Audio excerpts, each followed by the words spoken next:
छठी मैया की कहानी।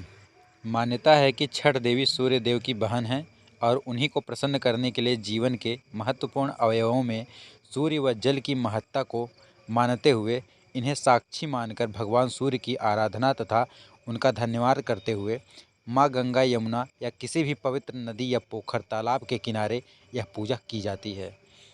षष्ठी माँ यानी छठ माता बच्चों की रक्षा करने वाली देवी हैं।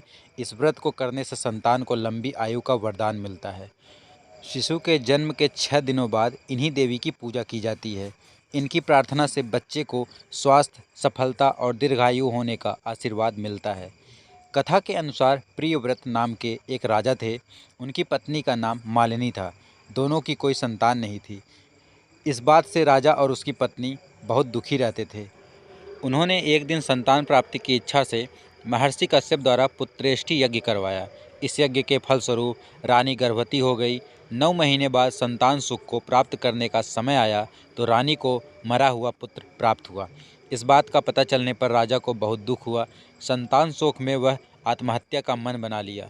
लेकिन जैसे ही राजा ने आत्महत्या करने की कोशिश की, उनके सामने एक सुंदर देवी प्रकट हुई। देवी ने राजा को कहा कि मैं षष्ठी देवी हूँ। मैं लोगों को पुत्र का सौभाग्य प्रदान करती हूँ। इसके अलावा जो सच्चे भाव से मेरी पूजा करता है, मैं उसके सभी प्रकार के मनोरथ को पूर्ण कर देती हूँ। यदि तुम मेरी पूजा करोगे तो मैं तुम्हें पुत्र रत्न प्रदान करूँगी। देवी की बातों से प्रभावित होकर राजा ने उनकी आज्ञा का पालन किया। राजा और उनकी पत्नी ने कार्तिक शुक्ल की षष्ठी तिथि के दिन देवी षष्ठी की पूरे विधि विधान से पूजा की। इस पूजा के फलस्वरूप उन्हें एक सुंदर पुत्र की प्राप्ति हुई। तभी से छठ का पावन पर्व मनाया जाने लगा। छठ व्रत के संदर्भ में एक अन्य कथा के अनुसार जब पांडव अपना सारा राजपाट जुए में हार गए, तब द्रौपदी ने छठ व्रत रखा।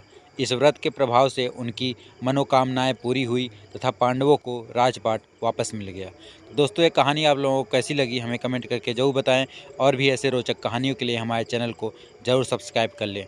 धन्यवाद।